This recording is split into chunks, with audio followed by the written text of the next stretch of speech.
Assalomu alaykum va rahmatullohi va barakatuh. Aziz bizni obunachilar va do'stlar, bizni kuzatayotganlar, Yevropa bo'ylab sayohatimizni davom etkazamiz. Bu safargi sayohatimiz Ukraina davlatiga. Hozir Berlin shahridan Ukraina tarafga otlandik. Hozirda samolyotlar yo'q Ukrainaga. Mana bunday avtobuslar bor. Mana shu avtobusda sayohatimizni davom etkazamiz. Bizni kuzatishda davom eting. Qiziqarli hodisalar va voqealar bilan tanishtirib boramiz. Mana shunaqa avtobuslar qatnaydi Yevropadan Ukrainaga hozirgi kunda. Avtobusning ichi Wi-Fi bor. Zaryadniy устройстволari bor. Bemalol telefonlarni zaryadka qilib Wi-Fi dan foydalanib ketish imkoni bor. Safarimizni davom etkazamiz.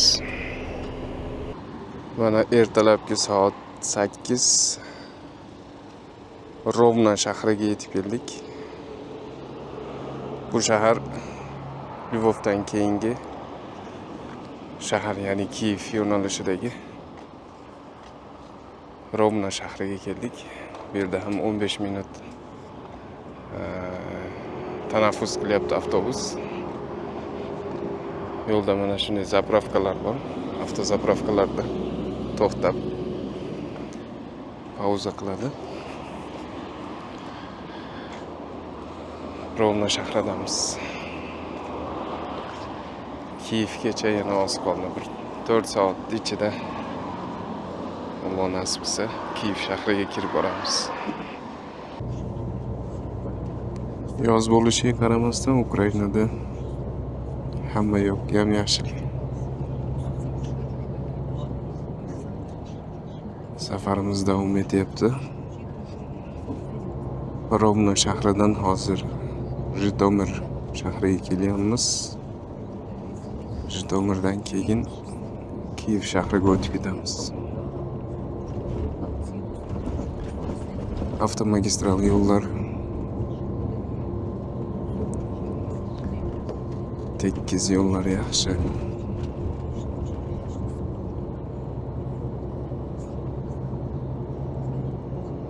Odam gavjum.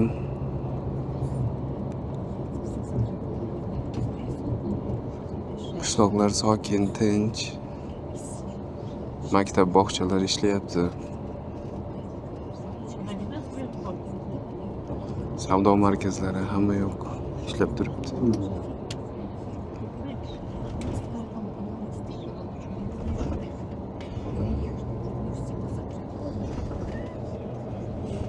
Ukrainaga safarimiz davom etadi. Inshaalloh Alloh qadar qilganicha Ukrainani boshqa shaharlarni ham, Kiyevdan tashqari boshqa shaharlarni ham obzor qilishlikni niyat qilib turibmiz. Alloh qadar qilgancha foydali video qilishni harakat qilamiz. Bizni kuzatishda davom eting. Yevropani Germaniyadan, ya'ni Ukrainaga safar deb nomlasak ham bo'ladi bu safarimizni. Avtobusda ketyapmiz. Germaniyada Berlin shahridan to Kiyevgacha taxminan 23-24 soat mobaynida avtobuslar olib boradi. Hozir samolyotlar yo'q. Ukrainadagi holat hozir hammaga ma'lum. Shuning uchun avtobuslar va yengil mashinalar qatnayapti Ukrainaga. Biz aslida Ukrainada 10 yildan oshiq yashaganman, shu yerda ishlab. Shuning uchun bu yer baribir qandaydir boshqacha ko'nikib qolasiz ekan, bir joyda uzoq yashasangiz yoki ishlasangiz o'zingiz uyingizdek bo'lib qolar ekan. Ukrainaning dalalari juda keng, katta. Agar adashmasam Yevropa bo'yicha 3-o'rinda turadi don yetishtirish bo'yicha. Juda katta. Mana bu joyda ko'rishingiz mumkin o'sha vayrona bo'lgan uylardan yana biri. Asosiy katta to'qnashuv mana shu joyda bo'lgan. Tinch aholi yashaydigan joylar bu yerlar. Ba'zi birlarini qayta tiklashibdi. Mana Kiyev shahriga ham yetib keldik. Kiyevning markazi. G'alaba maydoni bu yer. Markaziy sirk.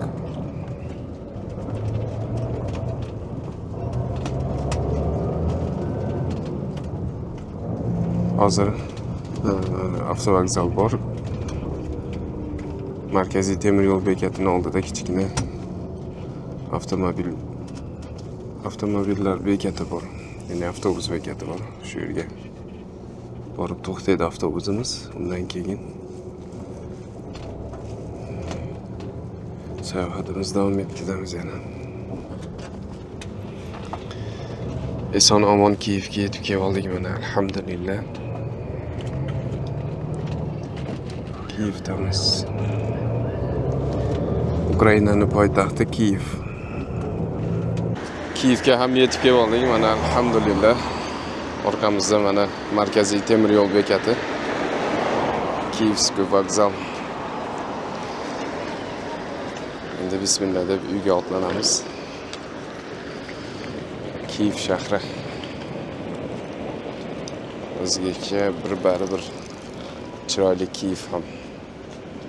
Inshaalloh Kiyevni ham aylanib bir obzor qilamiz. Bugun 24-avgust. Kiyevda, Ukrainada mustaqillik bayramini nishonlashyapti ular. Bismillah deb Kiyevdagi obzorlarimizni, videolarimizni olishni boshlaymiz. Kiyev ko'chalarida sayr qilib yuramiz mana. Bu yerda yo'llarni ta'mirlash ishlari olib borilyapti ekan. Kiyevda yashaganlar, Kiyevda yurganlar biladi bu yerni. Hozir leviy berikdan praviy berikka ketyapmiz. Desnyanskiy rayondan Abalon tarafga. Bu yerda katta most bor. Bu mostning eski nomi Moskovskiy most deb nomlanadi. Hozirda nomini o'zgartirishibdi. Boshqa nom bilan nomlanyapti. Kiyev ham juda chiroyli shahar. Bu yerda ham yashil zonalar, o'rmonlar, daraxtzorlar juda ko'p. Bu narsaga alohida e'tibor qaratilgan bu yerda. Shahar tinch, alhamdulillah. Bog'cha, maktab, bozorlar, targoviy sentrlar, deyarli hamma joy ishlab yotibdi. Ochiq, tinch, alhamdulillah. Hech qanday muammo yo'q. Bozorlarda meva-chevalar to'kin sochin, deyarli kamchilik yo'q desa ham bo'ladi.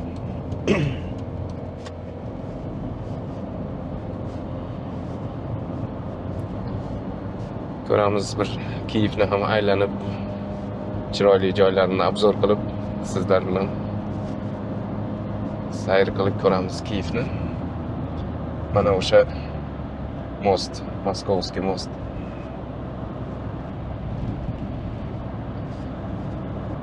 Bir 1976-yilda qurilgan ekan bu most.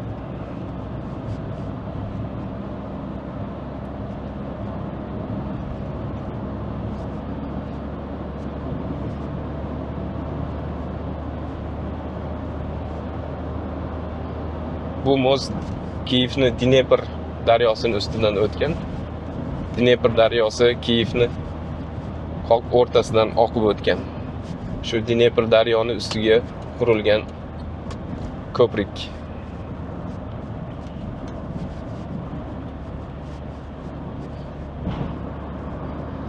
Bu rayon Abalon rayoni. O'ng tarafga Abalon rayon. Mana bu joyda katta targoviy sentrlar bor. Kiyevda yashaganlar yaxshi biladi, yurganlar Blockbuster deb.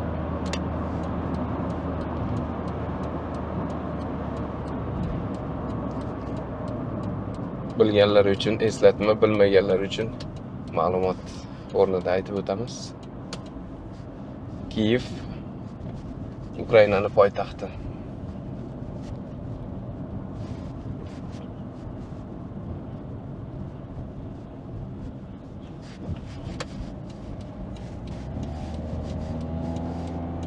Hozir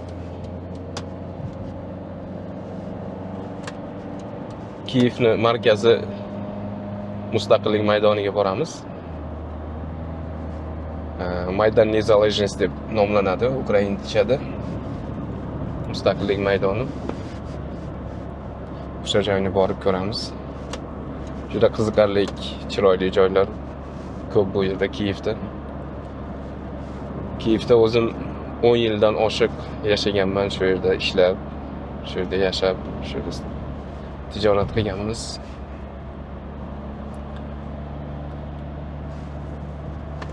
Chiroyli shahar, xalq ham ancha odobli.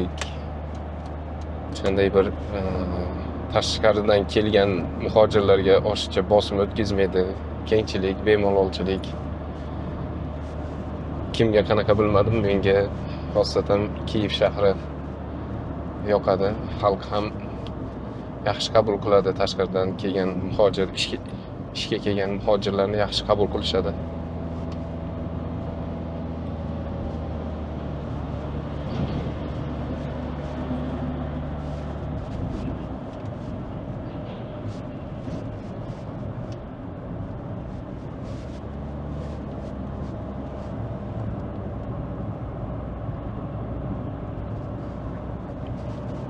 Mana shu arkasimon ko'prik, bu ham Dnepr daryosining ustidan o'tgan.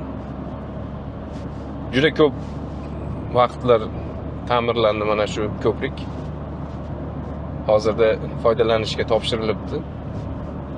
Podolskiy most deb nomi Podolskiy.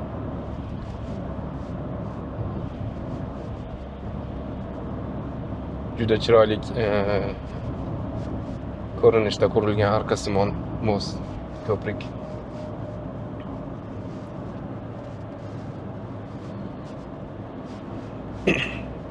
Hozirgi holatda Ukrainada bo'layotgan holatlar deyarli butun dunyo uchun ma'lum.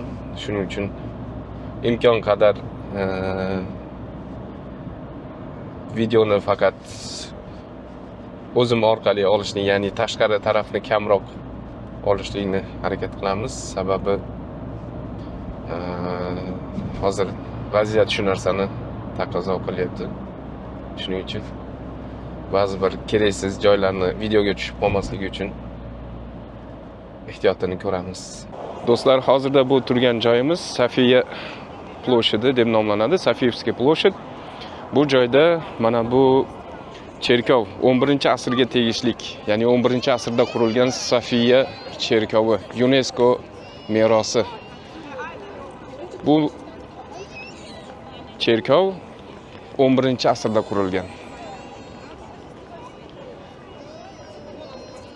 Bu Kiyevning markazida joylashgan Sofiyevskiy ploshadda.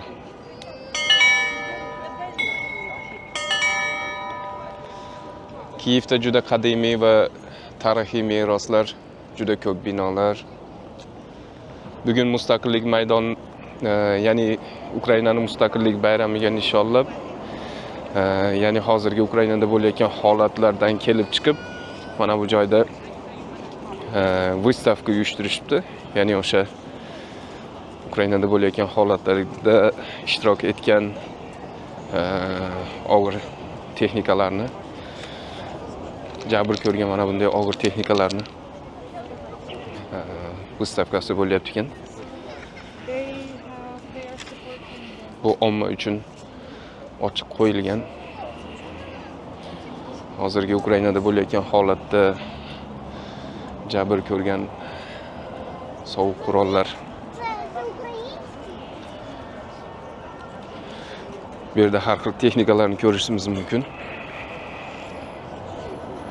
Raketalardan tortib oddiy aholini avtomobillariga va bronetexnikalar mana shu holatlarga kelgan. Urush har qanday bo'lmasin, u juda yomon narsa. Biz bu narsalarga qarshimiz albatta.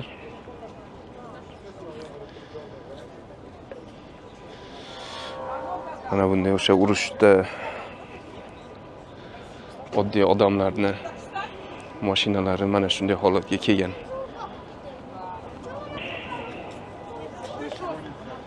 Juda achinarli holatlar.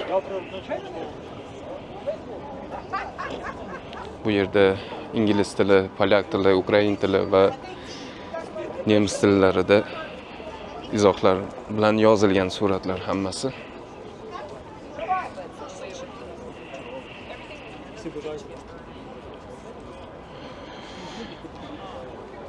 Mana shunaqa qanday urush bo'lmasin, u albatta yomon.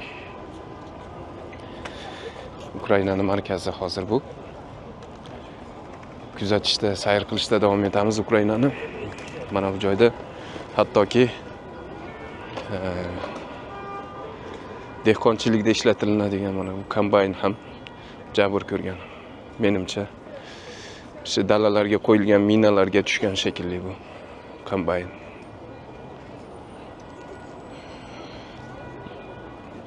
Bugun 24-avgust Ukrainada mustaqillik kuni. Kecha 23-avgust Ukrainaning bayrog'ini qabul qilishgan kuni. Bu joy Sofiyevskiy ploshadida joylashgan.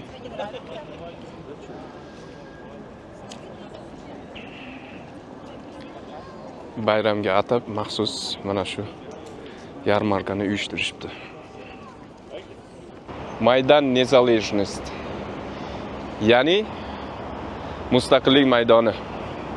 Bu joy Ukrainaning siyosiy hayotida juda muhim rol o'ynagan joylardan biri. Mustaqillik maydoni. Juda chiroyli bir manzara. Ukraina juda tarixga boy, qadimiy meroslari ko'p bo'lgan davlatlardan biri. Ba'zi bir binolar 1927-yilda qurilgan bu yerda. Juda qadimiy va muhim rolga ega maydon bu joy. Mustaqillik maydoni. Yer ostida ham savdo markazi bor buni. Mana shu maydonning pastki qismida Globus deb savdo markazi bor. O'sha ro'parada turgan oynalik targoviy sentrni asosiy qismi. U tarafdan yo'lni tagi bilan o'tib, hattoki yo'lni bu tarafigacha mana shu gumbaz shaklida qurilgan oynalik, shishalik ya'ni targoviy sentrning ikkinchi tarafi bu tarafi.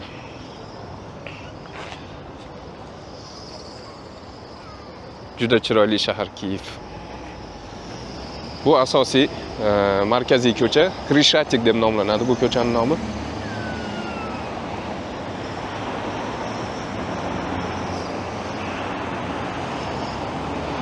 Yo'lning narigi yuzida hozirgi Ukrainada bo'layotgan holatlarda qurbon bo'lganlar uchun ya'ni yodgorlik sifatida maxsus bir joyni tashkillashtirishgan ekan.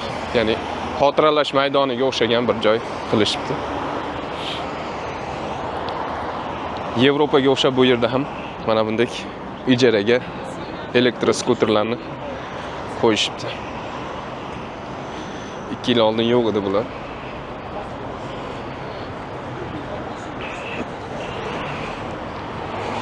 Juda chiroyli manzara. Ukrainaning ob-havosi ham salqin, yerlari juda unumdor, juda yaxshi joylardan Yevropada o'z o'rnini egallagan yaxshi bir shahar bu, Kiyev shahri ham. Bugun mustaqillik kuni bo'lganligi uchun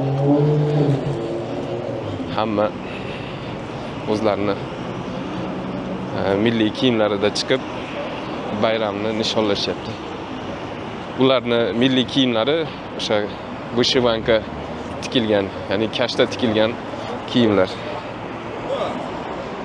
Mana bu joyda tarixlarini namoyon qilishyapti ekan.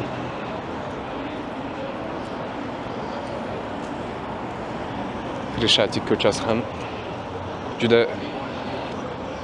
ahamiyatga ega ko'chalardan biri. Mana shu joyda shahar hokimiyati ham joylashgan.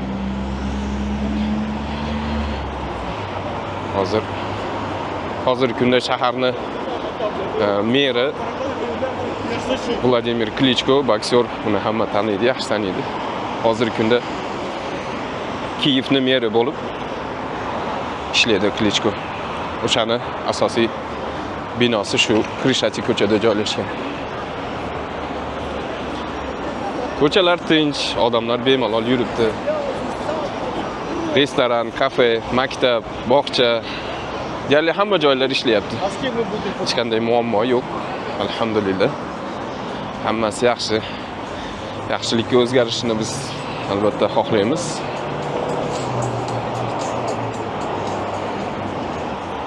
Bizni kuzatishda davom eting.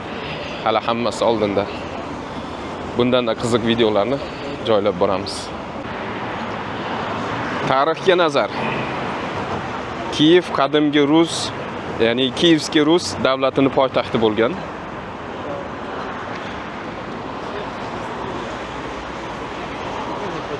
Yevropaning yirik madaniy va siyosiy markazlari ham hisoblangan bu joylar.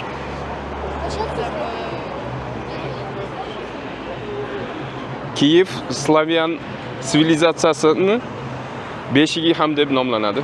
Ya'ni Slavyan nimasiga, ya'ni e'tiqodiga amal qiladigan shaharlardan biri ham deb nomlanadi. Bu yerda asosan Slavyan e'tiqodida odamlar. Mustaqillik maydonini narigi tarafiga, ya'ni Krishatik ko'chasining bu betiga o'tdik. Bu yerda o'sha xotiralash maydoni tashkillashtirilibdi. Hozirgi kundagi Ukrainada bo'layotgan holatda vafot etgan askarlarni va oddiy xalqni xotiralash maqsadida mana shu joyga xotiralash maydoni tashkillashtirilgan. Bu yerda nafaqat Ukraina millati, balki boshqa millatlar ham qurbon bo'lgan bu joyda. Xalq protestlar qilib, norozichilik bildirib ham odamlar chiqishgan bu yerga, ko'chaga.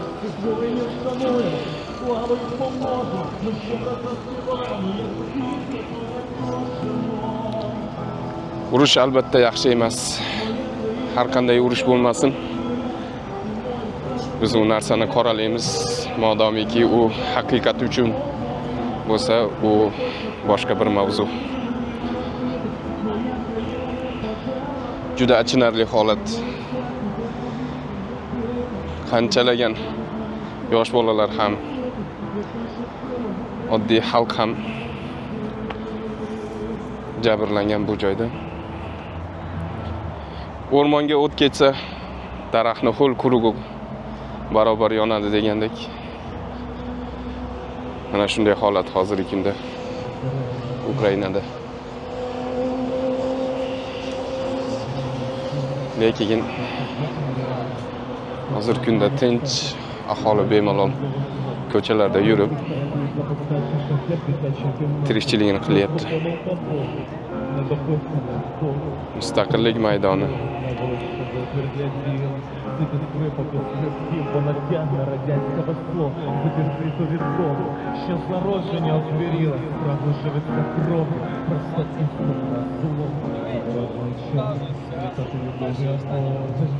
Ukraina Sharqiy Yevropada joylashgan maydon. Yevropadagi eng katta hududga ega davlat. Rossiyadan keyingi ikkinchi katta hududga ega Yevropa davlati hisoblanadi. Ukrainaning qo'shnilari Rossiya, Belorussiya, Polsha, Slovakiya, Vengriya, Ruminiya va Moldova.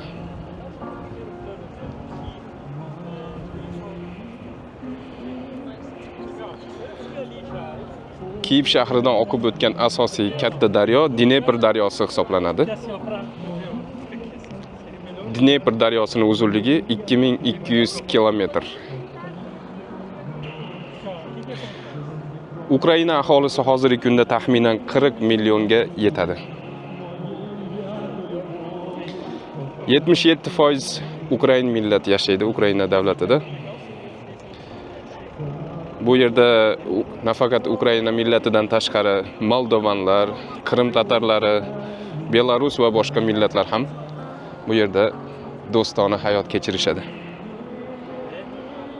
Diniy tarkibi bularda pravoslavlar asosiy qismlari, grek katoliklari va musulmonlar ham yashaydi bu joyda. Ukraina prezidentlik parlament respublikasi hisoblanadi. Davlat tili asosan ukrain tili, lekin rus tilida ham ko'pchilik gaplashadi bu joylarda.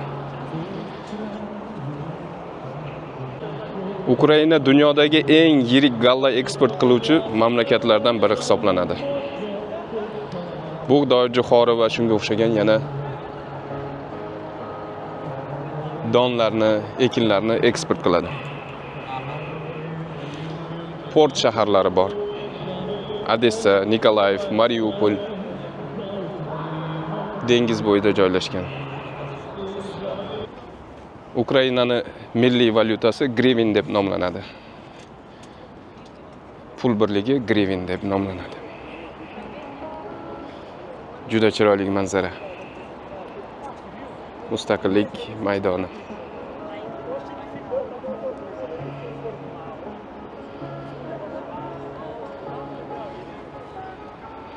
On yildan oshiq yashadik mana shu joyda. Mana bu joyda mehmonxona bor, Ukraina mehmonxonasi. Mana bu joyda esa kattakon bir soat bor. Soat ishlab turadi doim. Xalq bugun mustaqillik bayramini nishonlash maqsadida paradlar uyushtirishgan. Shulardan biri mana bu aktivistlar, oddiy xalq bayramni nishonlash maqsadida mana shunday bayroqlarni ilib avtomobillariga bayramni nishonlashyapti. Ba'zi birlari e'tiroz maqsadida mana bunday o'zlarining fikrlarini bildirib o'tishyapti.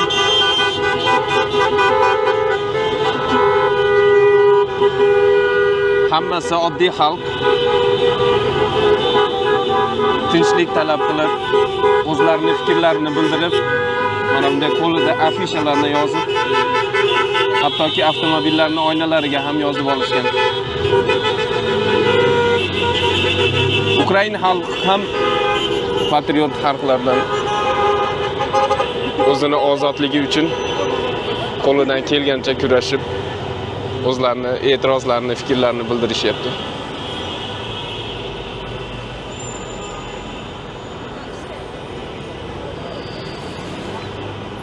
Mana shunday holat hozirgi kunda Kiyev shahrida. Mustaqillik maydonini ostidagi yer osti yo'li. Ko'ramiz bu yerlarda nimalar bor.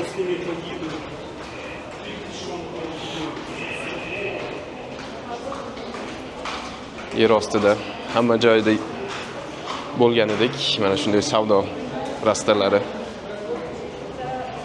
qahvaxonalar,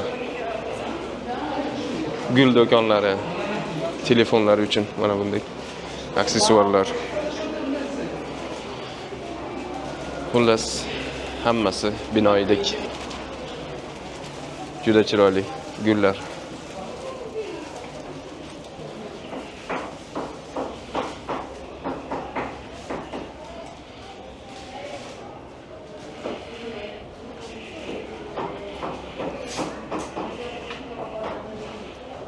Mana shu Mustaqillik maydonini ostidagi yer osti yo'li.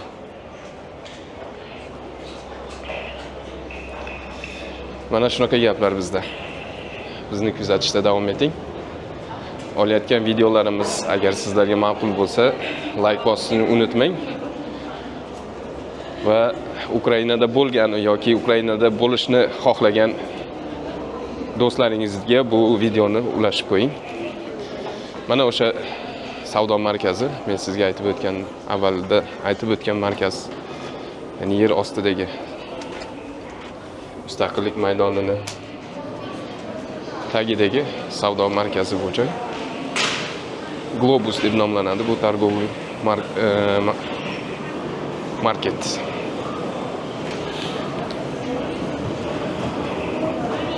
Hamma narsa o'z o'rnida, ishlar davom etyapti. Odamlar ishga borib kelishyapti. Hech qanday bir to'sqinliklar yo'q. Hamma yo'q, o'z o'rnida desa ham bo'ladi. Savdo markazlari, bog'chalar, maktablar, ishxonalar hamma joy ishlayapti. Mana o'sha Globus targoviy sentri. Bu yerda kosmetika sotilar ekan. Plus hammasi yaxshi. Bundan keyin ham yaxshi bo'lib qolishligini umid qilamiz bu yerlarda. Bizni kuzatishda davom eting. Alloh qodir qilgancha yaxshi va qiziqarli kontentlarni olishlikda harakat qilamiz. Mana bu joyda ko'zoynaklar sotilar ekan. Ko'ramiz. Добрый день.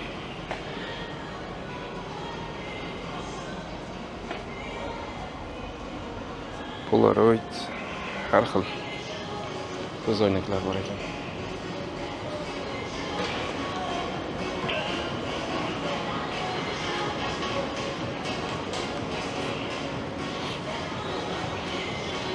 Ukraina xalqi ham juda o'qimishli xalq. Kitobni sevadi, kitobni juda ko'p o'qishadi. Shuning uchun kitob do'konlari ham, kitob bibliotekalar ham juda ko'p bu yerda. Metrolarga chiqib qolsangiz ham o'sha joyda ham kitob o'qiyotgan, bo'sh vaqtdan unumli foydalanayotgan bo'ladi. Shu tarafini hurmat qilaman Ukraina xalqini. Kitobga qiziqishadi juda.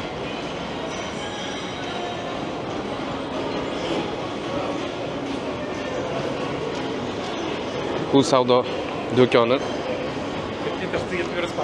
ya'ni savdo markazi nafaqat bir qavat, balki ostki qismi 2 yoki 3 qavat bo'lishi ham mumkin. Mana bu joyda pastki qismida fast foodlar bor ekan. Ya'ni metroga tushadigan joylari ham bor.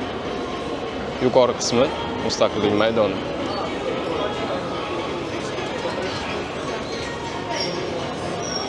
Mana shunaqa holat. Hayot qaynayapti, davom etyapti.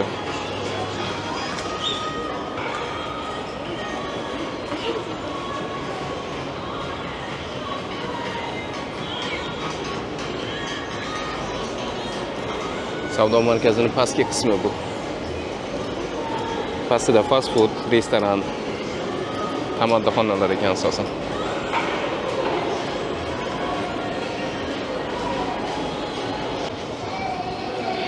Yuqori qismiga chiqamiz endi.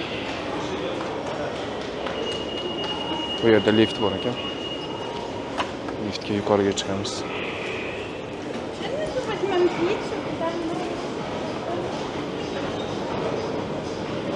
Kiev juda chiroyli shahar. Xosatan menga yoqadi bu shahar. Xalq ham tashqaridan kelgan migrantlarni, muhojirlarni juda yaxshi qabul qiladi. Hech qanday bosim o'tkazib yoki ularni ya'ni yomon muomalada bo'lmaydi deyarli.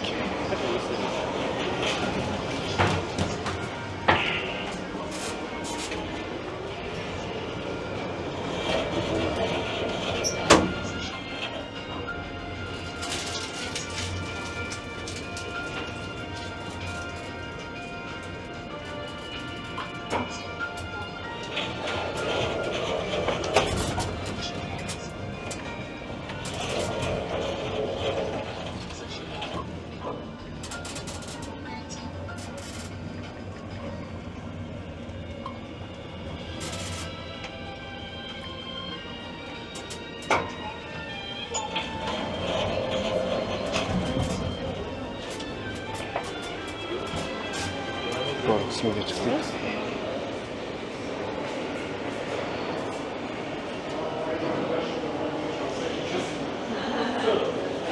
Bu yerini bekorga Globus deb nomlamagan ekan, savdo markazini. Mana shu shishadan yopilgan Globus shaklidagi panorama joyi bo'lsa kerak. Mana Mustaqillik maydoni, Maydan Nezalezhnosti. Mana bu joyda Святий Божий Син дозволив, щоб люди o'zini diniga da'vat qilyapti. Ochiqdan ochiq hech qanday qarshilik yo'q. його обзивали Din erkinligi ham а потім ще й на хресті bemalol bu joyda. в руки So'z многим erkinligi. вбивали цвяхи. І все це Син Божий притерпів за наші гріхи. Бо така Kiyev shahri Yevropadagi eng ko'p daraxtzorlar poytaxti ham deb nomlanadi. Sababi shaharning markazida, shaharning atrofida mana shunday yashil zonalar va daraxtzorlar juda ko'p. Shu sabab bo'lsa kerak, Yevropada poytaxtlar bo'yicha daraxtzorlari ko'p bo'lgan poytaxt bu Kiyev deb hisoblanadi. Kashtanlar juda ko'p bu yerda. Xosatan mana shu Xreshchatik ko'chasida kashtan daraxti juda ko'p. Yozda juda chiroyli bo'ladi Xreshchatik ko'chani. O'sha kashtan daraxti gullagan payti. Yana qiziq holatlardan biri mana bu Ukraina millatini o'zlarini qadimiy musiqa chalg'u asbobi ekan. Mana bu kishi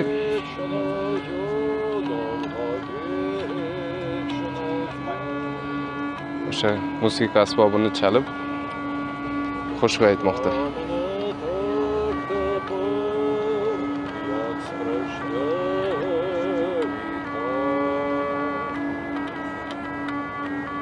Do'stlar, hozir biz turgan joy Xalqlar do'stligi arkasi deb nomlanadi. Drujba narodov. Xalqlar do'stligi halqasi, ya'ni arka. Halqa emas, arka. O'zbekchasiga qanday bo'ladi bu arka? Shuni izohlarda yozib qoldiring. Bu joy Mustaqillik maydoniga yaqin joyda joylashgan. Bu yerni hozir jamoat uchun ochiq bir bog' saylgohga aylantirilgan. 1982-yilda Sovet ittifoqi davrida tashkil etilgan bu arka. Kechki payt bu joyni har xil rangli chiroqlar bilan yoritiladi. Juda katta bir arka bu joy.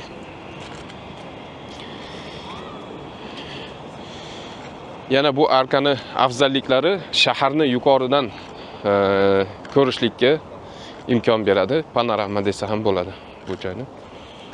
Hozir yaqin borib shaharni yuqoridan ham ko'ramiz. Mana bu joyda ham piyodalar uchun ko'prik qurilgan maxsus. Ko'p bo'lmadi bu ko'prikning qurilganiga.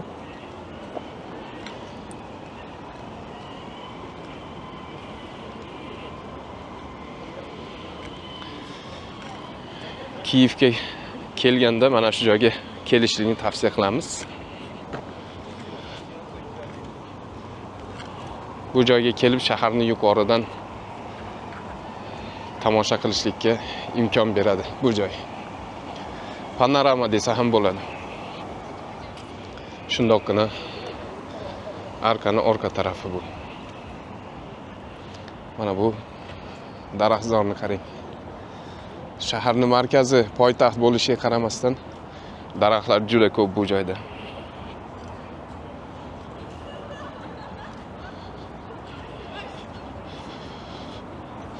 o'sha yuqorida aytib o'tganimizdek, shaharni qoq o'rtasidan oqib o'tuvchi Dnepro daryosini ham ko'ramiz mana shu joydan.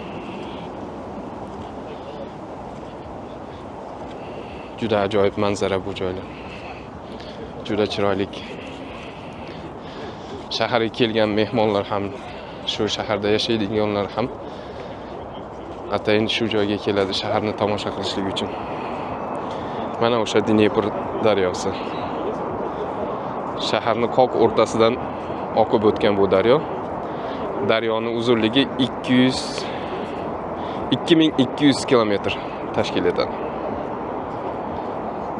Mana bu joyda yana o'sha daryoni ustidan qilingan piyodalar uchun maxsus ko'prik, Peshechodniy most deb qo'yishadi. Shu Peshechodniy most nomi bilan tanilgan bu joy. Yozda bu yerda har xil attraksionlar uyushtiriladi.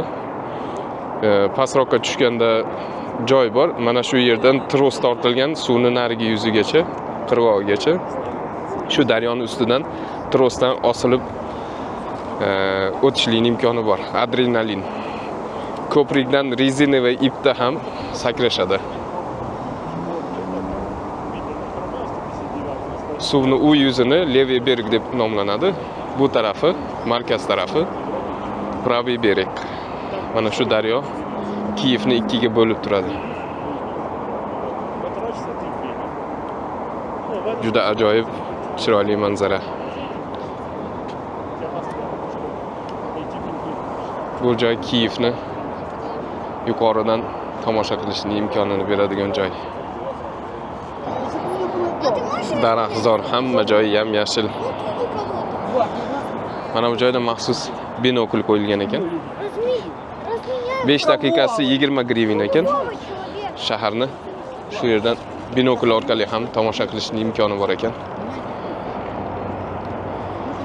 20 grivin hozirda taxminan 50 sentni tashkil etadi. Kiyev juda chiroyli shahar.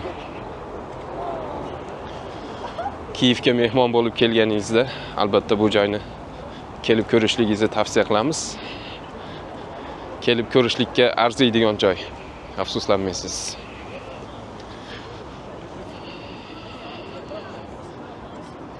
Juda chiroyli manzara. Hozir mana bu joyda yana bir ko'prik bor. Shu ko'prikni ham ko'ramiz. Ko'prikni mana tashqi tarafidan ham ko'rsatib o'tay. Oynalik. Ko'prikning ba'zi bir joylari pastki taraflari oynalik.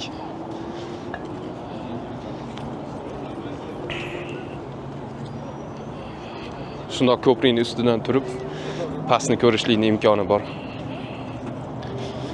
Ko'prikning chekalari ham shishadan qilingan maxsus.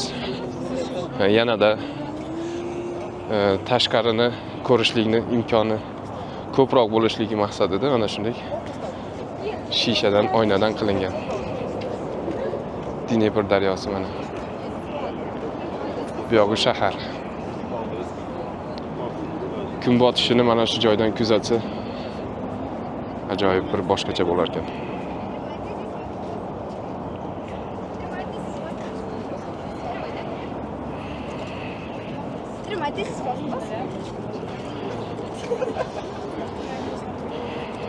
Odamlar sayr qilib yuribdi bemalol.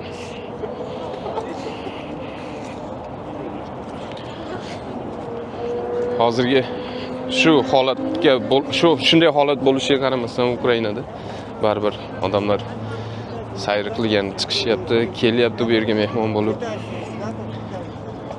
Mana bu joyda o'sha oynali joyini ko'rishimiz mumkin, ko'prikni. Shu yerda turib yer pastini, ya'ni ko'prikning pastini ko'rishligimiz mumkin mana.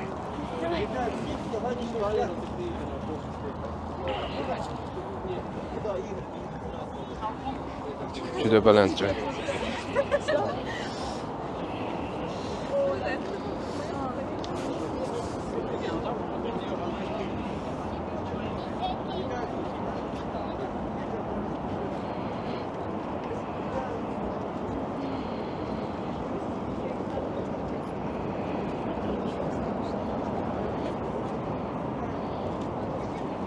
daryoni narigi qirg'og'ida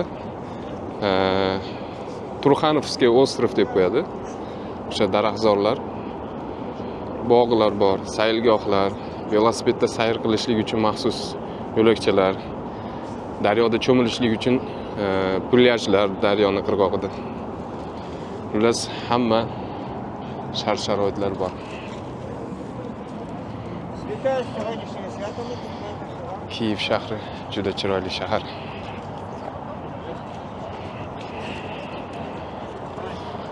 Shu ko'prik bo'ylab shaharni markazini u tarafiga o'tib, shaharni tomosha qilishning imkoni bor. Sayr qilishlik uchun arziydigan joy. Kiyevga kelganda mana shu ko'prikka chiqib shaharni tomosha qilishlikni tavsiya qilamiz.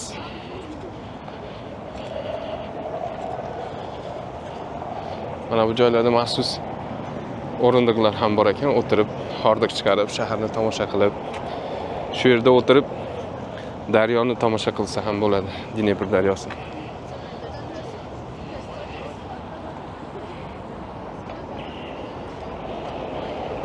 Mana shahar.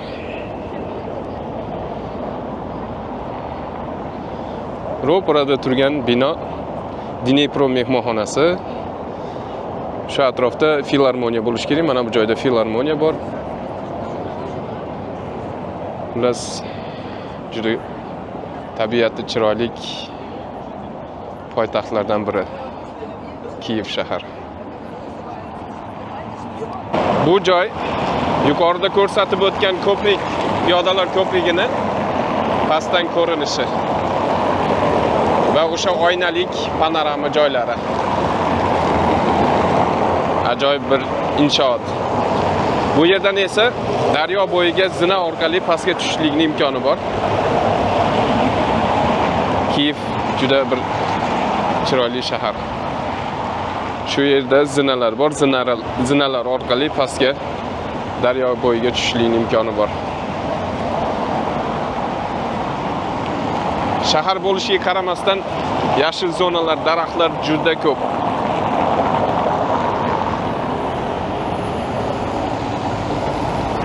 Mana shu joyda zinalar bor, zinalar orqali pastga tushib daryo bo'yiga tushishlikning imkoni bor.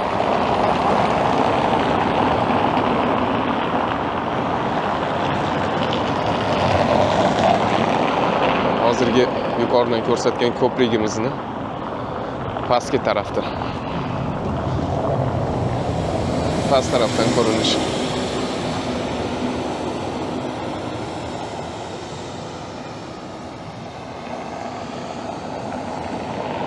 Daryo bo'yiga tushib kelyapmiz hozir. Juda chiroyli binolar. Chiroyli shahar Kiyev shahri ham. O'zgacha bir shahar.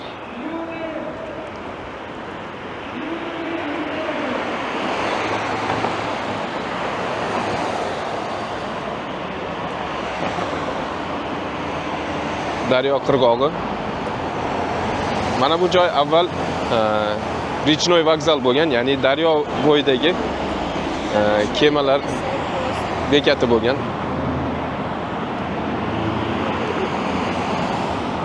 Manzarani qarang, chiroyliligini. Hamma joy yam-yashil. Binolar, mehmonxonalar, ofislar, yashil zonalar.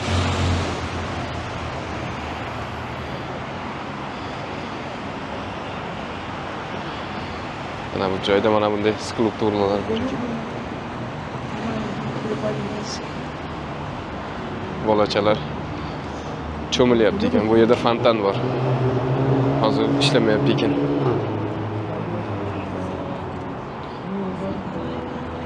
Bu yerda hozir Amerika universiteti bo'lib qopti.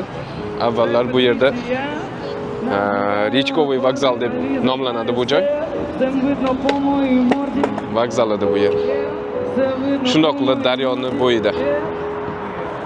Buni ostida tunnel o'tgan. Mana bunday avtomobillar tunneli.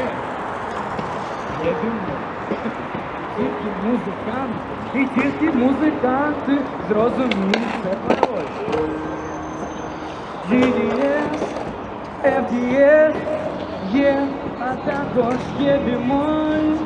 Цю пісню і ці слова зрозуміють тільки музика. Mana shunaqa yangiliklar bizda. Yanada yaqinroq daryo bo'yiga tushib, bu yerni ham ko'rsatamiz sizlarga. Bizning kanalimizga obuna bo'lishni unutmang.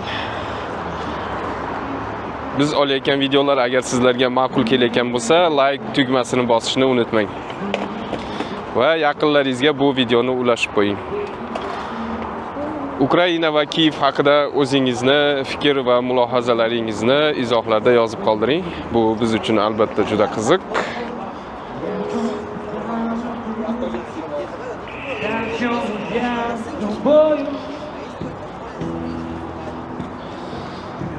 Shahar juda sokin.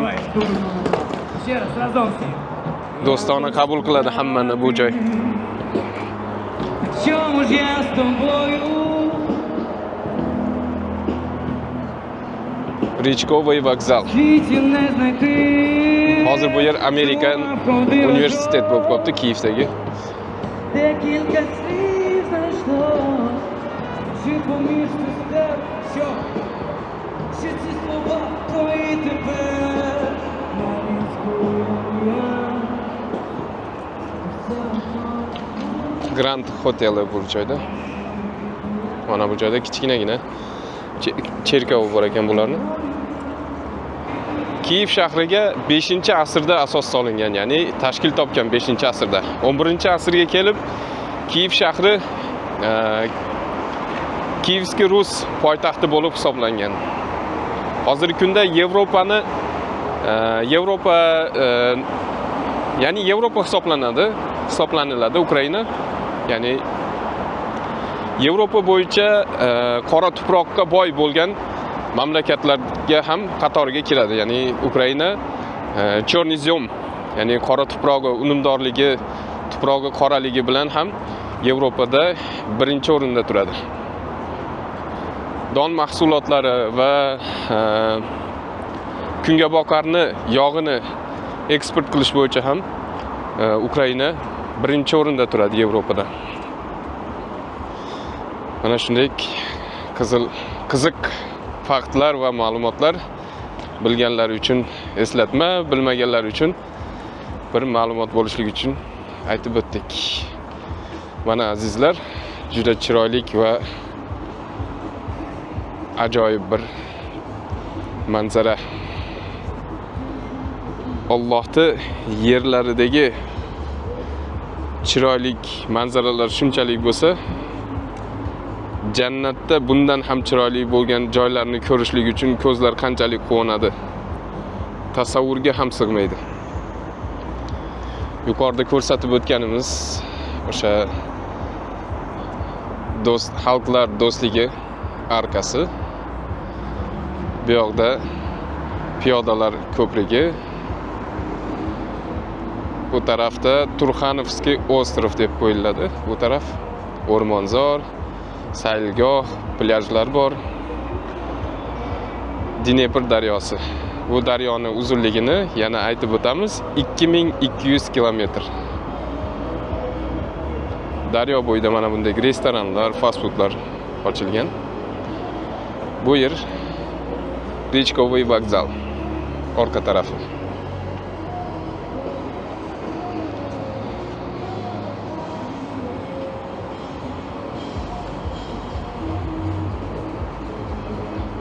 Daryoda cho'milmoqchi bo'lganlar narigi qirg'oqqa o'tib plyajda cho'milishligi mumkin. Ruxsat berilgan cho'milishlik uchun maxsus joylar ham ajratilgan. Aziz do'stlar, hozir biz Kiyev shahridagi xotiralash maydoniga keldik. Bu yerda o'sha hozirgi kunda bo'layotgan holatlardagi talofatga uchragan harbiy texnikalarni muzeyi bor va Ikkinchi jahon urushidan keyingi tashkillashtirilgan xotira maydoni va o'sha Ikkinchi jahon urushida qatnashgan harbiy texnikalar qo'yilgan xotiralash maydoniga keldik. Bu yerda Ukrainadagi eng katta bayroq o'rnatilgan. Hozir Shu yerni qisqacha obzor qilib o'tamiz. Bu yerda o'sha 2-jahon urushida qatnashgan harbiy texnikalar. Tank T-62 1961-yilda ishlab chiqarilgan. Vazni 37 tonna.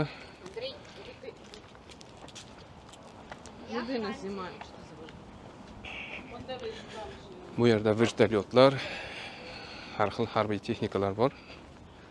Bularning hammasi o'sha Sovet Ittifoqi davrida 2-jahon urushidan keyin tashkil qilingan muzey.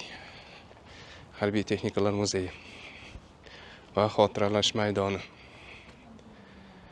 Bu yerda bir qancha harbiy arsenal texnikalarini ko'rish mumkin.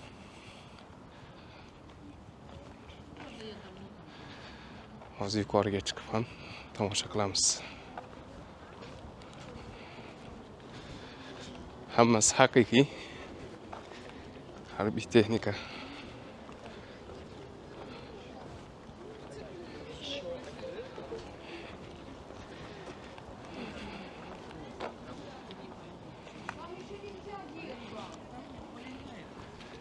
Manzara juda zo'r joyga joylashgan.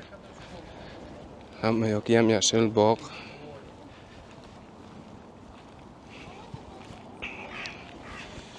Dam olish kunlarida kelib, mana shu joyda sayr qilib, tarix bilan tanishib va o'tmishda bo'lgan va o'tmishda 2-jahon urushida qatnashgan harbiy texnikalar bilan tanishib, ularni yaqindan ko'rishlikning imkoni bor.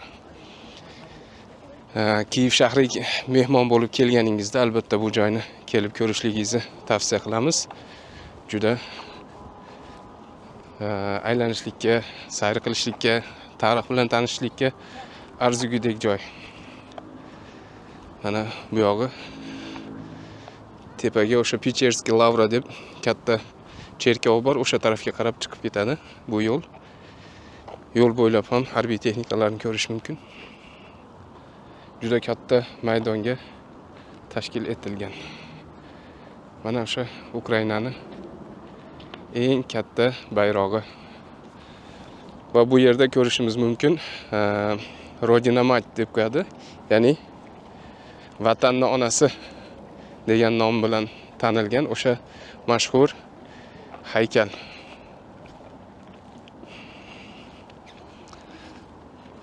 Ona vatan deymizmi o'zbekchada?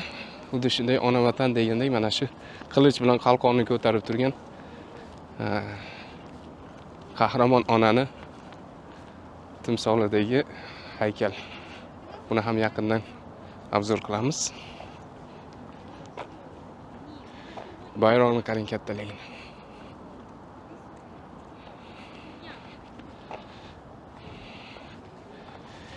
Izohlarda o'z fikringizni yozib qoldiring. Bu biz uchun albatta qiziq va Kiyevga kelib mana shu joylarni aylangan bo'larmidingiz? Bu haqida ham izohlarda o'z fikringizni yozib qoldiring. Bu biz uchun qiziq va bu videolarimiz agar yoqayotgan bo'lsa, boshqalarga ham ulashib qo'yishlikni unutmaysiz degan umiddamiz. Olayotgan videolarimiz ma'qul kelayotgan bo'lsa, like bosishni unutmang. Biz bilan birga bo'ling. Mana bu joyda ham katta harbiy texnikalar bor ekan. Bu yer ochiq maydonga o'rnatilgan texnikalar muzey. Bu yerga kirish pullik. Burada o'sha 2-jahon urushida qatnashgan harbiy samolyotlar, raketalar, tanklar, pushkalar hammasi shu ochiq maydonga o'rnatilgan hammasi.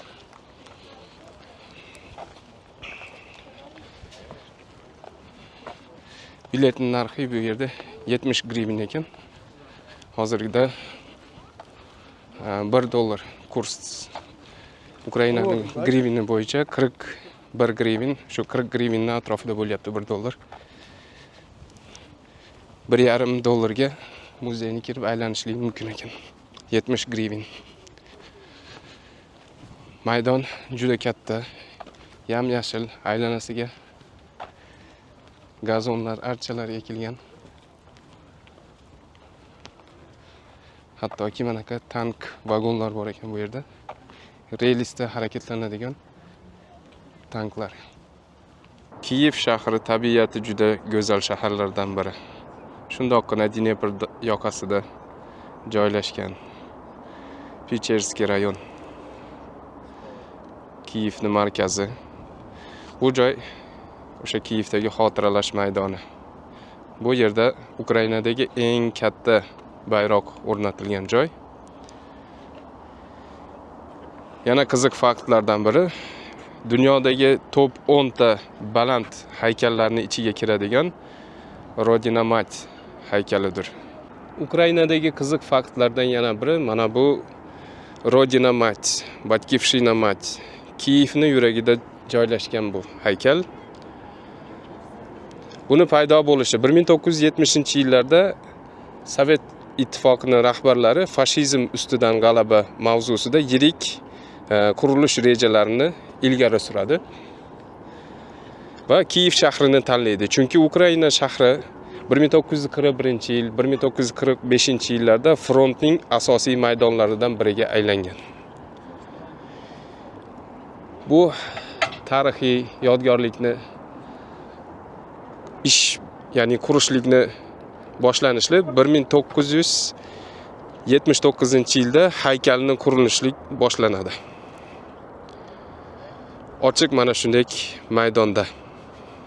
Ochilishi esa 1981-yil G'alaba kuniga 9-mayga bag'ishlab mana shu haykalni qurib bitirib 2 yil davomida 9-may G'alaba kuniga bular qurib bitkazib to'la to'kisligicha foydalanishlikka topshiriladi. Bu yerda 30 dan ortiq muhandis olimlar qatnashgan. Jami umumiy balandligi 102 metr.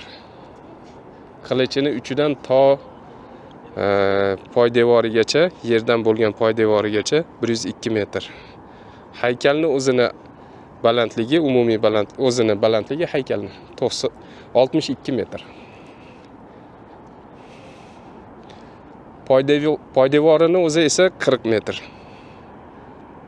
40 metrlik poydevorni ustiga 62 metrlik haykal o'rnatilgan. Qo'lidagi qilichi esa 16 metr. Qilichining og'irligi 9 tonna. Qalqoni esa 13 metr 8 santimetr. Og'irligi esa 13 tonna qalqonining og'irligi. Umumiy metallning og'irligi esa 560 tonna. Ichida liftlari va zinalari bor. Bu joy fashizm ustidan g'alaba qozonilganidan keyin muzey shaklida ochilgan. Ikkinchi jahon urushida ekspluatatsiya qilingan harbiy texnikalar ham bu yerga o'rnatilgan.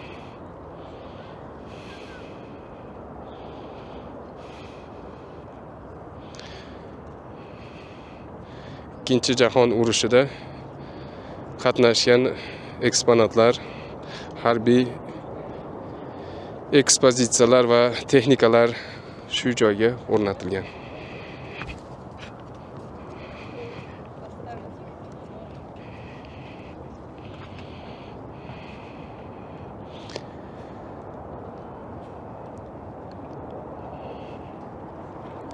Juda chiroyli manzara.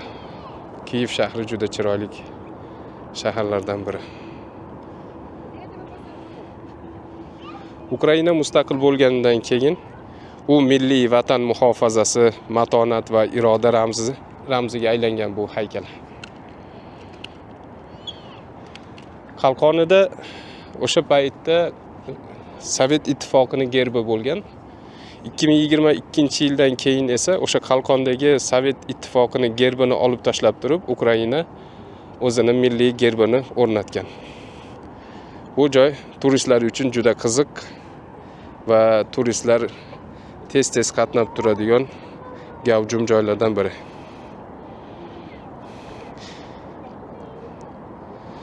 Sayyohlar ichiga lift bilan ko'tarilib, maxsus yo'lakcha zinalar bilan ko'tarilib Kiyevni panorama shaklida tomosha qilishligi mumkin.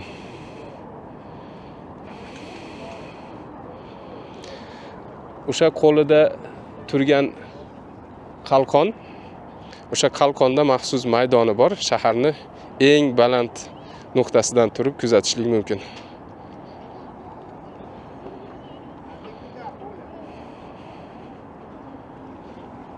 Bu esdalik kuniga 1000 dan ortiq sayyohni o'ziga jalb qilib turadi. Balandligi New York shahrida o'rnatilgan ozodlik haykalidan bir necha barobar balandroq, ya'ni 93 metr balandroq.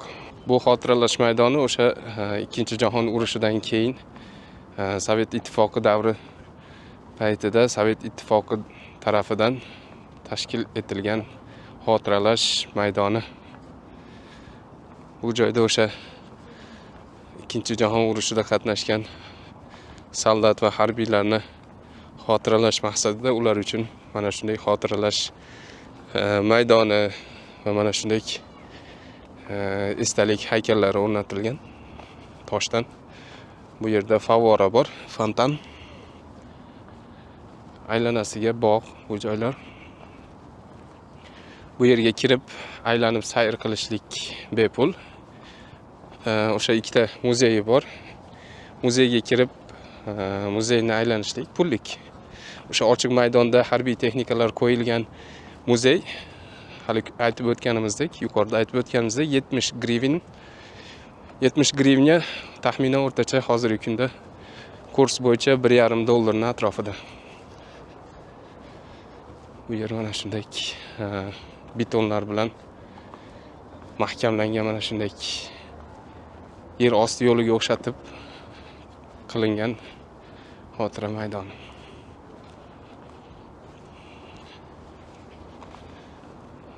Bu o'sha Ikkinchi jahon urushi paytida o'zini kimdir mehnati bilan, kimdir harbiy talanti bilan xizmat qilgan, kimdir dehqonchiligi bilan, kimdir qo'l mehnati bilan harakat qilib, o'sha urushda yordam berganlarni xotiralash maqsadida tashkil etilgan joy.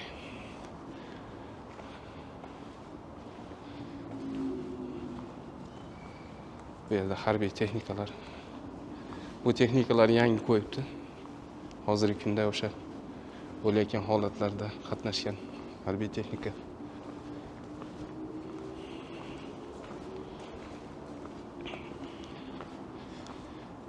Bu yerda mana romanlik qariya onalarning g'am chekib turganligini ko'rishlik mumkin. Ular hammasi o'sha Ikkinchi jahon urushidan keyin qilingan.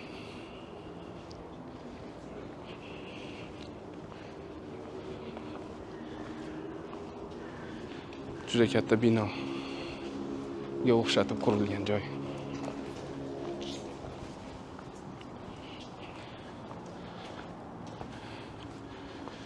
Bu joy juda katta maydon, 100 gektarning atrofida kattaligi.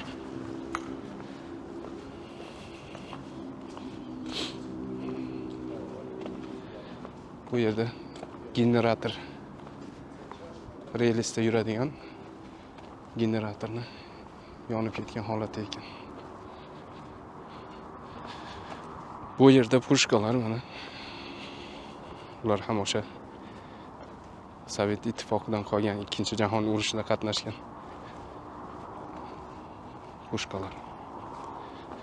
O'sha 1945-yil, 1941-yillarning atrofida front hisoblangan bu Ukraina maydoni. Juda katta talofat ko'rgan bu shahar urush davrida, Ikkinchi jahon urushi davrida. Mana shu joydan ham ko'rsa bo'lar ekan o'sha Rodina Mать. Va mana bu eng baland Ukrainaning flagi.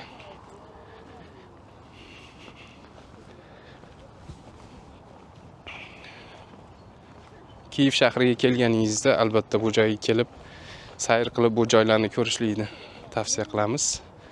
O'tkazgan vaqtingizga achinmaysiz, chunki bu yerda tarixdan olingan saboqlar juda ko'p.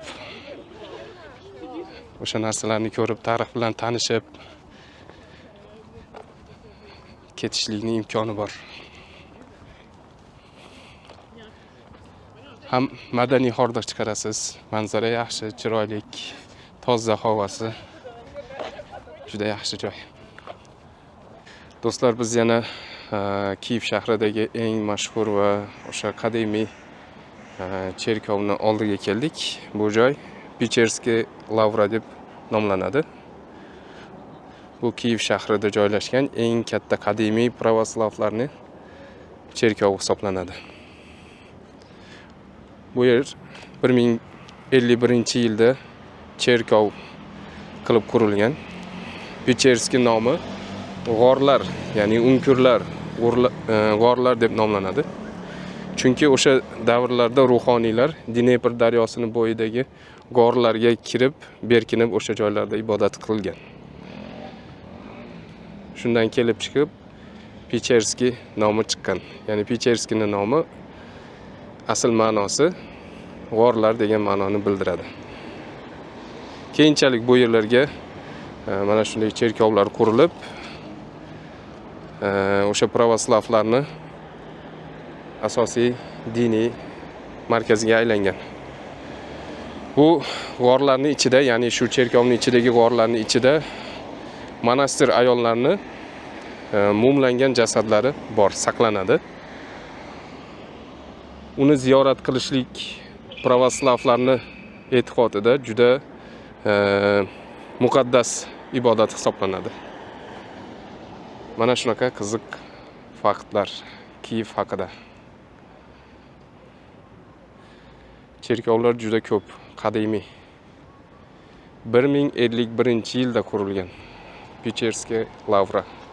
Juda katta bir maydonga qurilgan. Bu binolar 11-19-asrlarda qurilgan binolar. 1988-yilda butun dunyo UNESCO'ning butun jahon madaniy merosi ro'yxatiga kiritilgan bu joy. Mana shunday tarixiy joylar bor Kiyev shahrida. –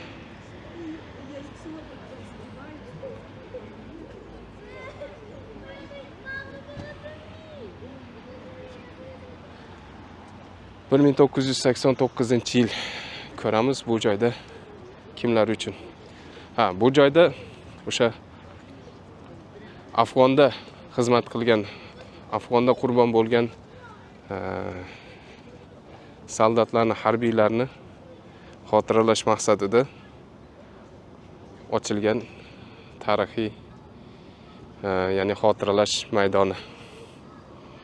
Afg'onistonda jangda qatnashib qurbon bo'lgan soldatlarni, harbiylarni xotiralash maqsadida ochilgan xotiralash maydoni. Mana bu joyda o'sha Afg'onda halok bo'lgan harbiylarni, soldatlarni nomlari, ism familiyalari yozilgan ekan.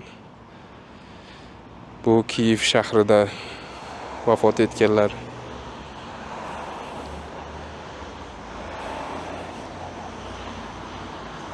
Kiyevni Chernivtsi oblastidan borganlar. Cherkassi degan oblasti bor. Khmelnytskiy oblastidan borgan soldatlar, Xerson oblastidan qatnashgan soldatlar juda ko'p qurbonlarni bergan ekan Afg'onda, Ukraina ham. Har bir oblastidan borgan Ternopol juda ko'p odam qurbon bo'lgan ekan Afg'onda ham. Mana shunday qiziq faktlar Kiyev shahri haqida. Bizni kuzatishda davom eting.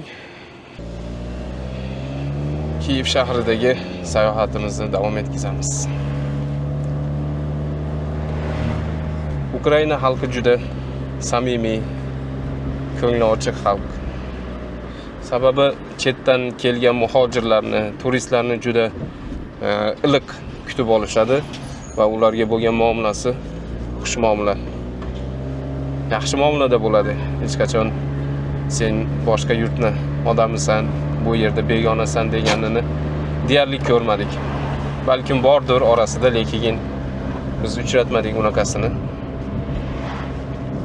Yaxshi xalq, ko'chalari ozoda, toza. Tozalikka qattiq ahamiyat berishadi bular ham.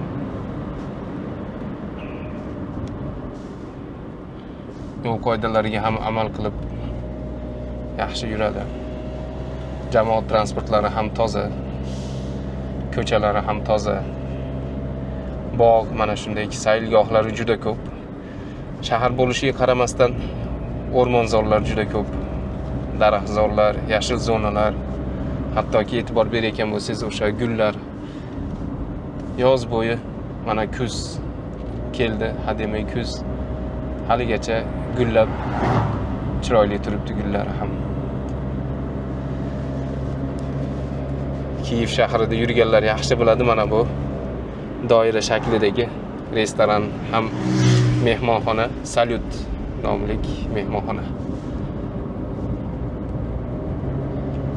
Hozir Pecherskiy rayonidamiz biz. Markaz tomonga qarab yo'l oldik.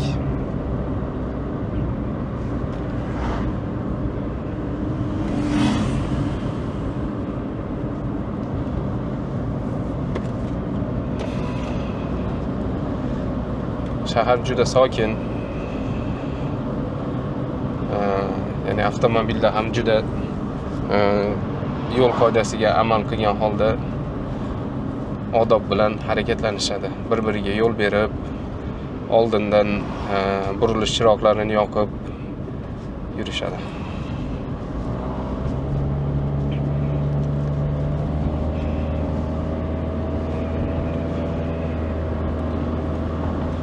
Shaharda pravoslavlardan tashqari musulmonlar ham juda ko'p bu yerda. Qrim tatarlari, o'zbek, tojik va bundan tashqari bir qancha musulmon millatiga oid o'zbek zabon va yana boshqa musulmonlar juda ko'p bu joyda.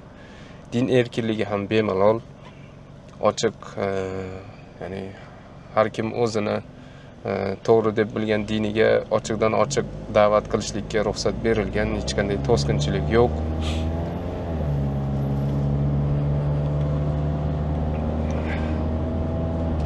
Shu taraflari ham anchagina odamni xotirjam qiladi.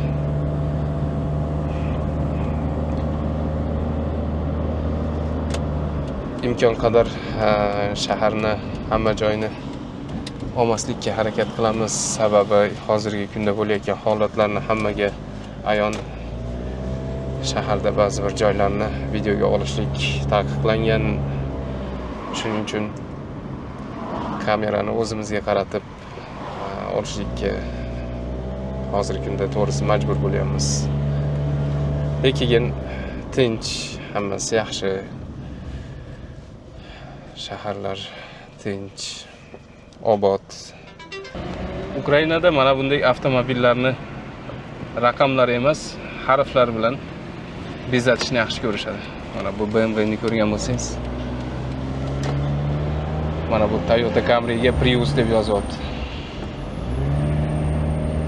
Juda rivojlangan mana shunday avtomobillarga raqam emas, harflarda o'zini ismlarini, o'zlariga yoqqan so'zlarni yozib olishlik mashhur bu yerda. Bizdaligi 3 ta 7, 4 ta 7larni to'plab olamiz-ku.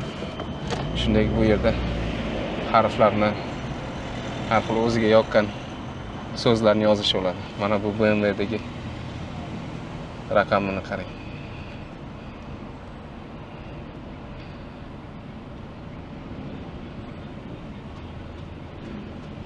Beshta birmi yo ay harfimi bu inglizchadagi? Tushunarsiz.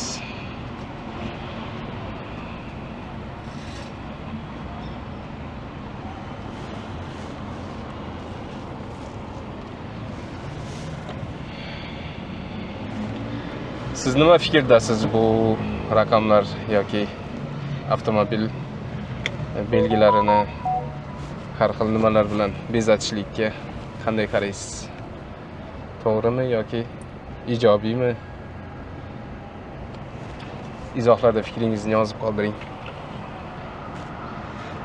Ukrainada mana shunday avtomobillar raqamlarini o'rniga ismlarini, har xil so'zlarni, ba'zi bir belgilarni qo'yish bo'ladi.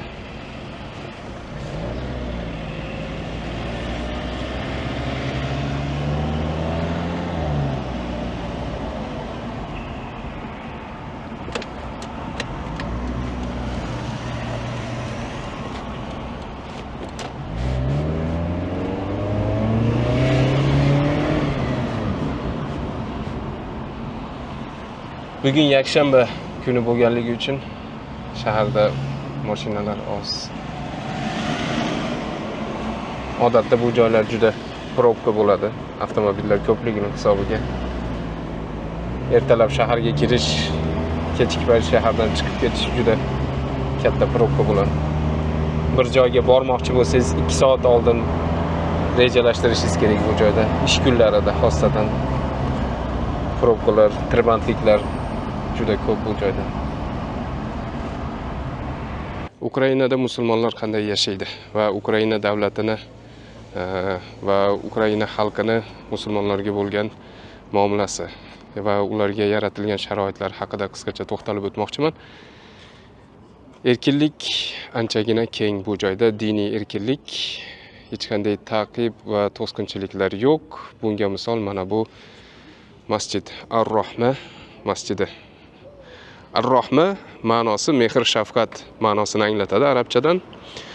Bu Ukraina poytaxti Kiyev shahrida joylashgan eng yirik zamonaviy masjidlardan biri. Masjidning manzili Kiyev shahri, Tatarskiy mavze, Lukyanovskiy mahalla, ya'ni ulitsa Lukyanovskiy. Masjid 1996-yillarda boshlanib, qurilishligi 2000-yillarda bosqichma-bosqich yakunlangan. Loyiha Kiyev musulmonlari jamoasi va xorijiy xayriya tashkilotlari ko'magida amalga oshirilgan. Ushbu masjid Ukraina davlatida ro'yxatdan o'tgan ilk rasmiy masjid hisoblanadi. Masjid zamonaviy islom me'morchilik uslubida qurilgan. Bir vaqtning o'zida 1,5 mingdan ortiq namozxonni o'z ichiga sig'dira oladi bu masjid. Hamma uchun bu masjid ochiq. Bu joy masjidni ichkari hovlisi. Masjid nafaqat namozxona, balki musulmonlarning madaniy va ma'naviy markazi sifatida ham faoliyat yuritadi. Juma namozlari, taroveh namozlari va hayit namozlari ham mana shu joyda ado etiladi. Yoshlar va xotin-qizlar uchun ma'rifiy mashg'ulotlar ham o'tkaziladi bu joyda.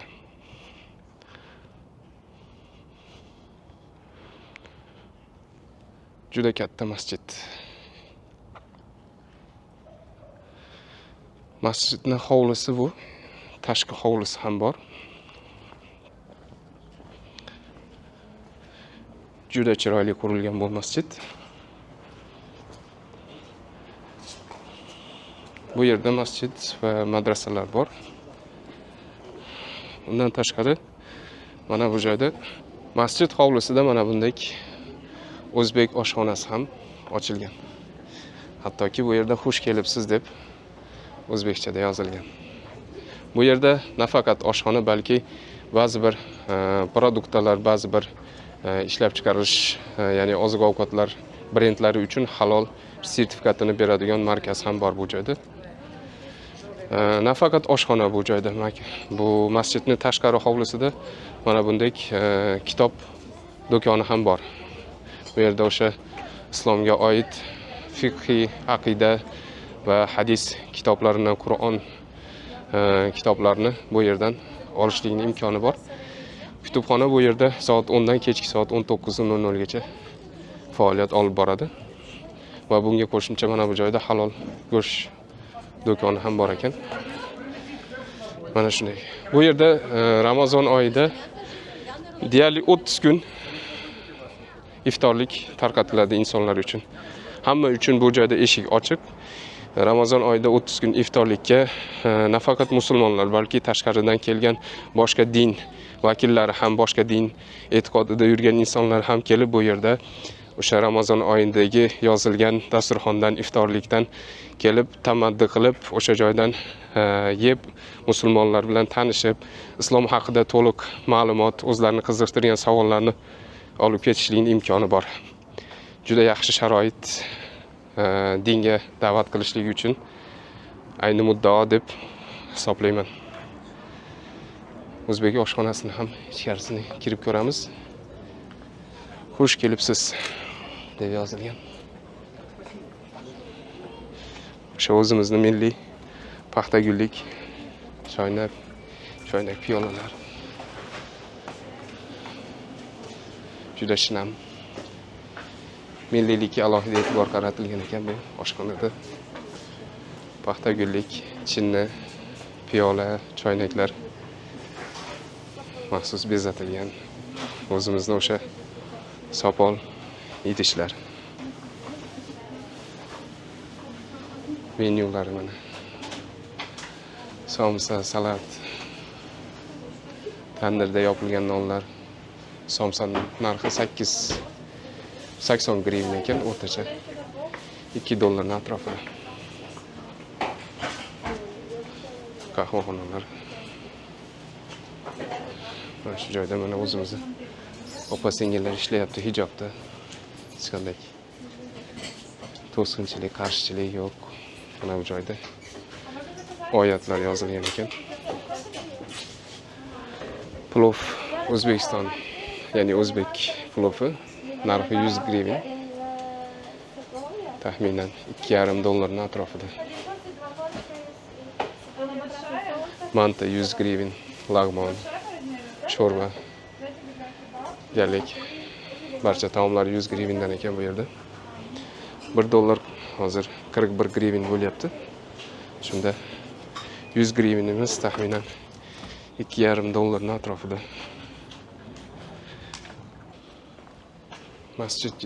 Masjidning ichki tarafini ham ko'rib olamiz. Bu yerda asosan markazda bir baland binosi bor. Va asosiy masjidning asosiy ikkita katta gumbazi. Mana bu joyda mehrob, ya'ni imom turadigan joy. Masjid ikkita bo'limdan iborat. Birinchi bo'lim, ikkinchi bo'lim. Bu taraf katta tarafi. U tarafda ham alohida katta imom uchun minbar, mehrob bor.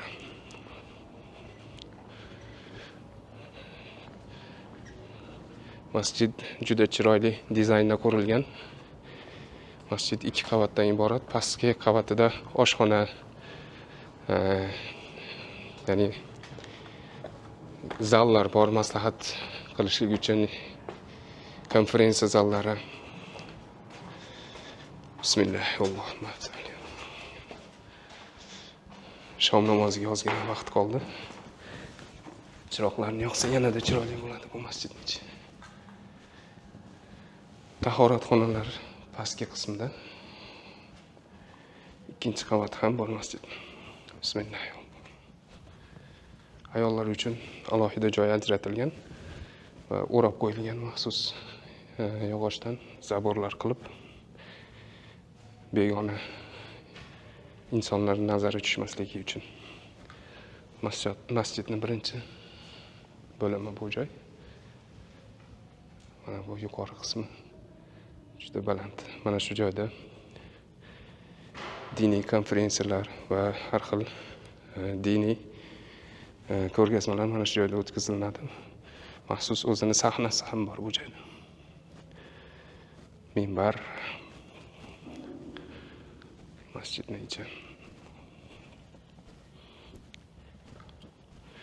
Ukrainada mana shunday kengchiliklar yaratilgan musulmonlar uchun. Masjidning asosiy binosi. Yuqorida aytib o'tganimizdek, bir vaqtning o'zida 1,5 mingdan ortiq inson bu joyda namoz o'qishlikning imkoni bor.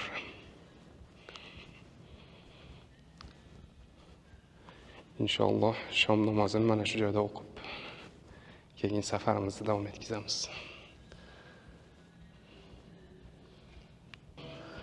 حي على الصلاة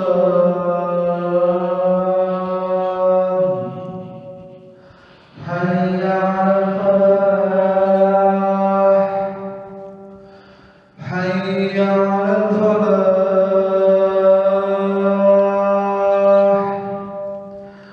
الله أكبر الله أكبر لا إله إلا الله.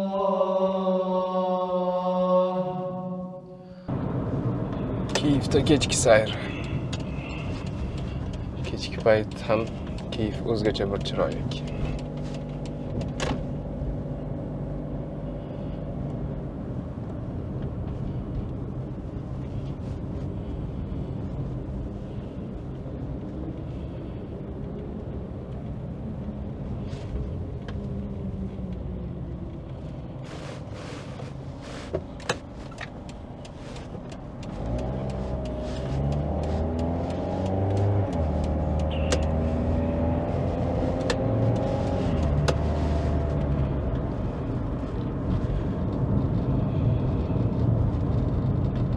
G'alaba ko'chasi, Pobeda, prospekt Pobeda bu ko'cha. Kiyevga kelganlar juda yaxshi biladi bu ko'chani. Prospekt Pobeda. Asosiy markaziy ko'chalardan biri bu ham.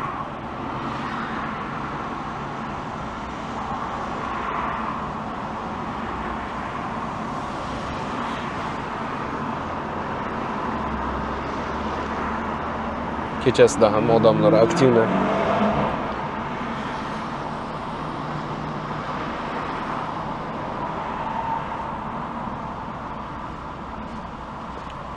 $2 milliondan oshiq aholisi bor Kiyevda.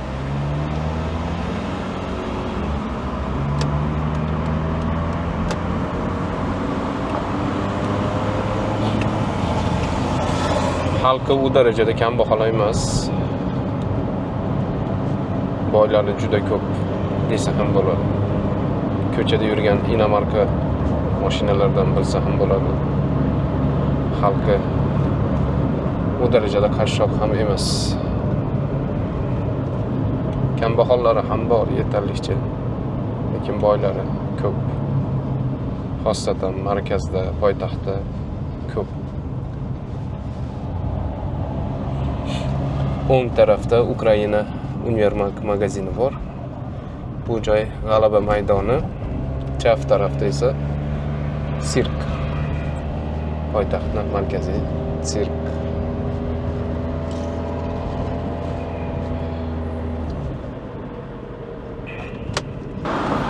Shahar ichida avtomobillarning tezligi cheklangan 60 km/soatga harakatlanishlik kerak. Shaharning asosiy katta ko'chalari ham bor. U yerdagi ko'chalarda tezlik 80 km/soatga tezlik harakatlansa bo'ladi. Shahar ichida 60.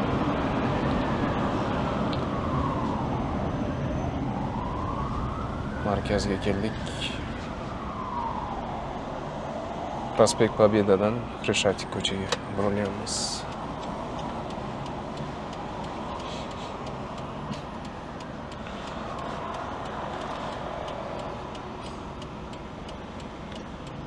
Kiyev poytaxt bo'lganligi uchun yakshanba kunlari turistlar va boshqa shahardan kelgan mehmonlar va shu shaharda yashaydiganlar shaharning shu markaziga chiqib Xreshchatik prospekt Xreshchatikka, shu Xreshchatik улица Xreshchatikka chiqib sayr qilishadi, chunki bu yerda qahvaxonalar, restoranlar, fast foodlar va har xil o'yin tomoshalar bo'ladi. Uyushtiriladi maxsus shu dam olish kunlariga, shanba, yakshanba kunlariga. O'shaning uchun sayr qilgani shu yerga chiqishadi.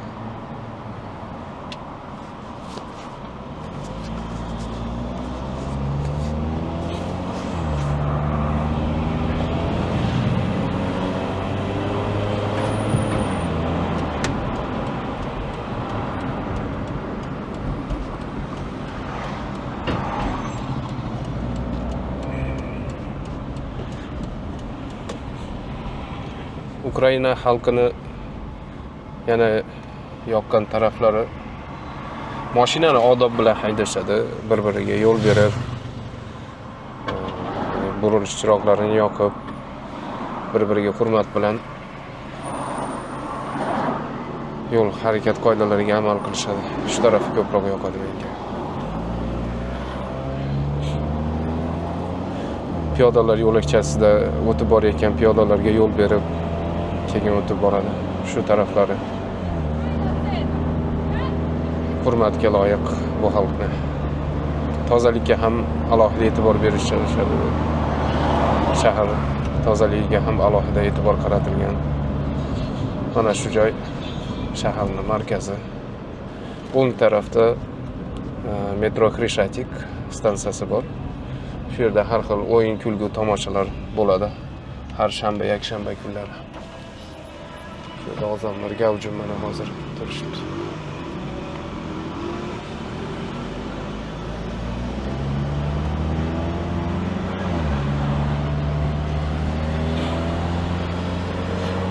Bu yoqda shahar hokimiyati va Mustaqillik maydoni, Maydan Nezalezhnosti deb nomlanadi. Kiyev shahri kechasi ham o'zgacha bir chiroyli chiroqlar yongan, bezatilgan chiroqlar ham bor. Bu yer Mustaqillik maydoni. Maydan Nezalezhnosti deb aytiladi ukrain tilida.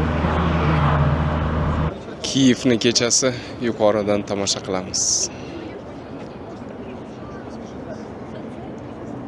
Agar kimga qiziq bo'lsa bu joyning manzilini bilishlik, izohlarda plus belgisini qoldirsangiz, sizga bu joyning lokatsiyasini jo'natamiz.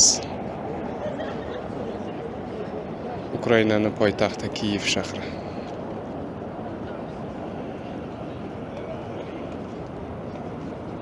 O'zgacha bir chiroyli tusga kiradi Kiyev kechasi.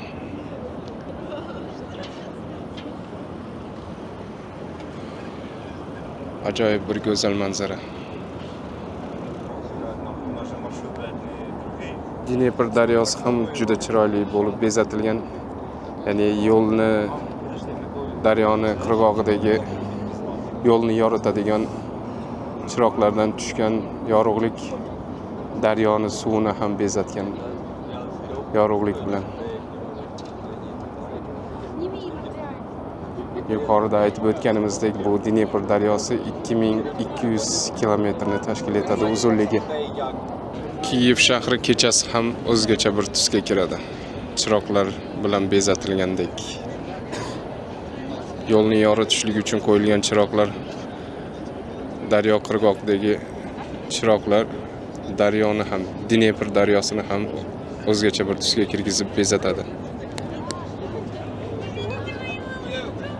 Kiyev shahrini yuqoridan tomosha qilamiz.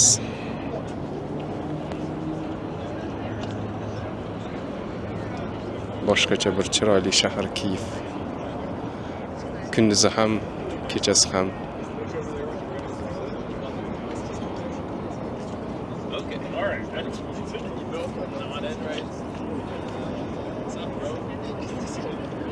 Kiyevga turistlar va shaharga kelgan mehmonlar maxsus shu manzarani ko'rishlik uchun atayin shu joyga kelishadi. Shaharni yuqoridan tomosha qilishlik uchun. Panorama. Kimga bu joylar qiziq bo'lsa, izohda plus belgisini qoldirsangiz, biz albatta bu joyning lokatsiyasini, adresini yozib qoldiramiz.